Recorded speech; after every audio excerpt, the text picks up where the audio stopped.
I asked over 60 home service professionals to give me one tip when it comes to their specialty on home maintenance. This video actually might save you thousands of dollars when it comes to maintaining your biggest asset, your home. I'll go first. My name is Gabe. I used to be in the restoration industry. So we were brought out by insurance companies when you had mold or water damages or fire. And the biggest thing that I saw when talking to homeowners was they would go on vacation and they would all of a sudden feel better. Their headache would disappear, their sinuses would clear up, and they usually just attributed that to, man, I guess I needed a vacation. But really what it was is the air quality in their house is making them sick. So my biggest recommendation is get an air quality test by a professional to make sure that your home is free of mold and debris that is actually causing you to be sick. Our first expert is the owner of Rapid Response Heating and Cooling. He's obviously an HVAC professional, and here's his advice when it comes to maintaining your HVAC system. How often should I change my air filters, and what are the consequences of me not doing that? Every 3 months. So change your air filter every 3 months. So what ends up happening if you don't is it taxes all of the fan component. It's rated for a certain pressure, and as that filter clogs up, it's trying to suck. It's like sucking through a straw, and then you pinch that straw really tiny, and then you try to suck the straw.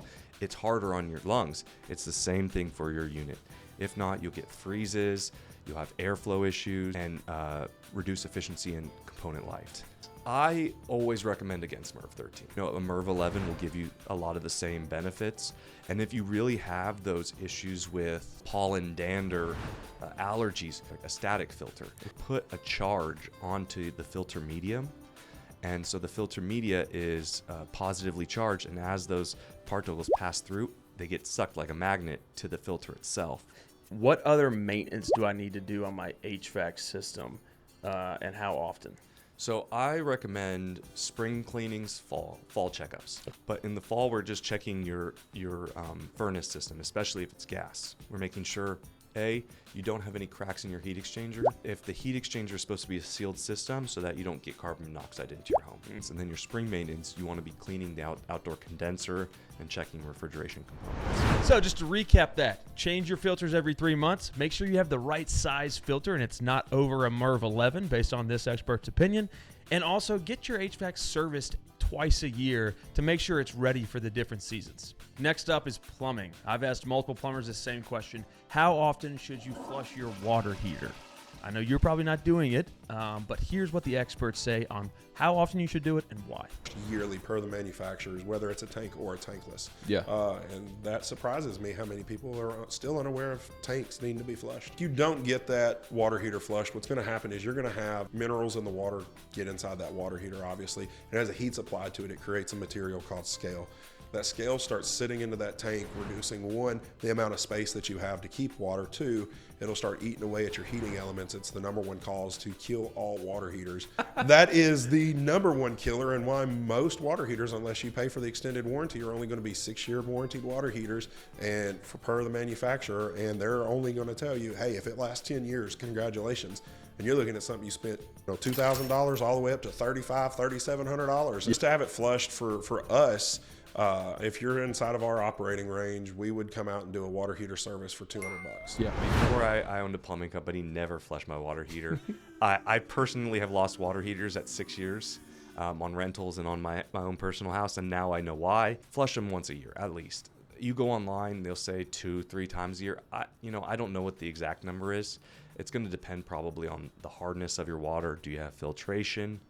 But at least once a year. You're probably losing, 10, 20, 30 gallons of hot water if you've never done it. We cut one open the other day, and I'm not kidding. The entire, it never been flushed before. The entire bottom of the container was full about 1.5 feet of just sediment. What are you drinking? What are you putting on your toothbrush? What's going onto your skin? There you have it, folks. It's all about efficiency. A yearly flush on that water heater is not only going to make sure your drinking water is clean, but it's also going to extend the life of that system. It's going to cost you thousands of dollars to replace. So this next one is Countertops, and this reel got nearly 1 million views and a lot of differencing of opinions, but here's what our expert says. Countertops in general, what's the biggest mistake you see? So I would say quartz is more popular right now. Quartz is not heat resistant. When I say heat, I mean anything over 350 degrees Fahrenheit. Okay. So anything like right off the stove or from the oven, it has plastic particles inside and it melts. Right. But I've had customers and I put something hot and it turned yellow. And you can't get that out. You cannot get that out. On granite, you can put a hot pot on it. It's a natural stone. There you have it. If you're planning on putting hot pots directly from your oven or stove onto your countertop, don't go with quartz. Hardwood flooring can boost the value of your home, but it's very expensive. Most people sometimes go with the cheaper option. Our next expert's going to tell us why maybe that's not the best decision for you. What's the biggest mistake that you see homeowners make when they're shopping for, let's say, new hardwood floors? Like sometimes they look for like the cheapest price with flooring. A lot of people want to go with like luxury vinyl a lot of times because it's waterproof. Really, whenever you look at the numbers and you look at the value of your home, putting in hardwood floors is always the best option. If you invest the money up front, you get like a good product hardwood and you put it in your home, you're going to increase the value of your home. You're going to make it easier to sell. It's going to have greater resale value. How do you take care of hardwood floor? I think people are concerned my pets are going to scratch it and all that stuff. That's the nature of hardwood. If you're living right, you're going to scratch the wood. It's going to get beat up here and there. But the beauty of it is that it lasts over 100 years. It's going to last a long time. You may have a water stain here or there or something that's got to get replaced, but you can always sand and refinish that floor. And if you maintain it right and you just come in and put like a maintenance coat down like every 5 years, put like a screening coat and put a new coat of polyurethane, this floors will last you a long time. So just like anything in the home, maintain what you're spending so much money on. These next professionals I love because they are home inspectors. They are the expert on all systems in the home and really are a third-party element to this industry. What that means is they have no skin in the game. So they're not going to get paid if you fix the things that they tell you are wrong, which is great to be able to trust somebody like that. So let's check out what these experts in the home inspection industry have to say. The areas where you're not looking is where the biggest issues are. For anyone who's listening that lives anywhere near the South, where the vernacular of home is common to have a crawl space, I would argue that the best bang for buck of paying someone else, or even the best bang for your buck of spending your own time as a homeowner, is having someone look in your crawl space. Because the crawl space conceptually was meant to be a maintenance space. I can access my floors, my plumbing, my electrical, my ducting, whatever. And so the fact that nobody goes down there very often means all of those major systems could be having problems, which can create all sorts of like cost for a homeowner. And so what's the best bang for your buck? What's the thing that comes up on a lot of home inspection reports? It's crawl space issues. Anything from loose and dangerous wires to standing water to pipes that are dripping to animals and bugs. Or here in the South, Mother Nature's throwing water at us in 3 different ways. It's coming up from the ground, it's hanging out in the air, it's coming down from the sky. It's a full-on assault, and water is the enemy of the home. Be careful of who you are asking to go on your behalf down there. Yeah. Because the vast majority of people who are willing to go for free or cheap are actually salespeople masquerading as inspectors. Number one issue you see on home inspection reports. So generally, the most expensive part of a home is the roof. People don't realize often that you have, say, 10 of the major systems in your home, like your electrical, your plumbing, your HVAC, your roof, your crawl space, interior, all your siding, right?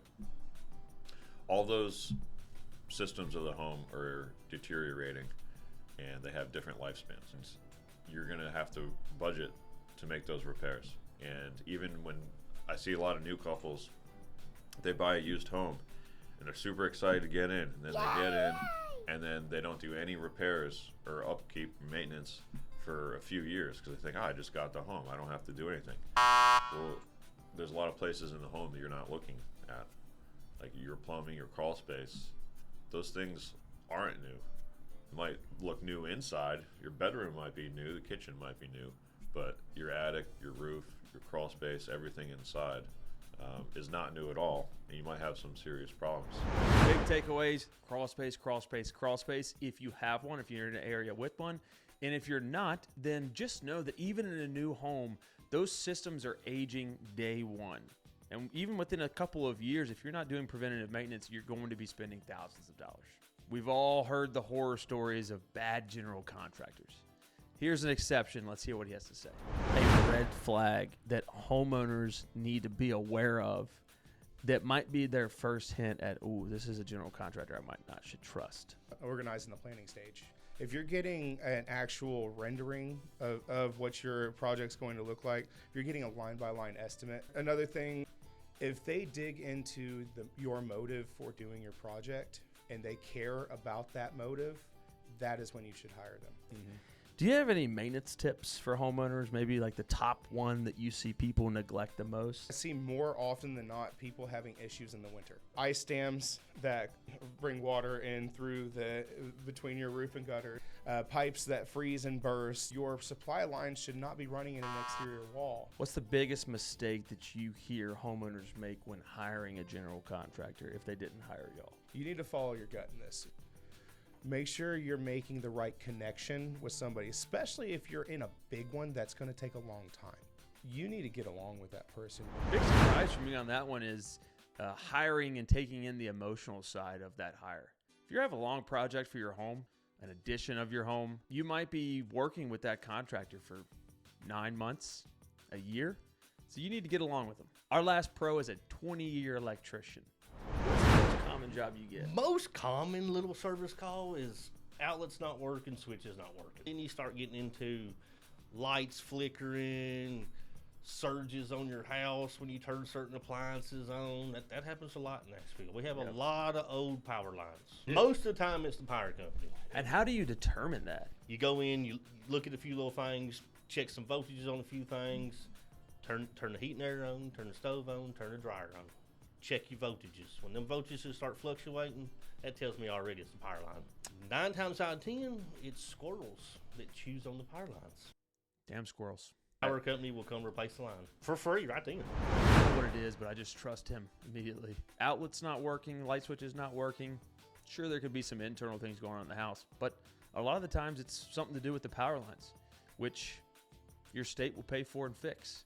So that's great news for you. You pay the service fee, get it adjusted, and then the state will come out and fix it for you.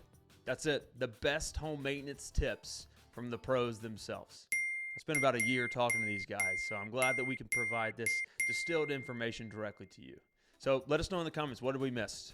What are your stories? If you're in the industry yourself, what would you add on to this? So that way we can really help homeowners.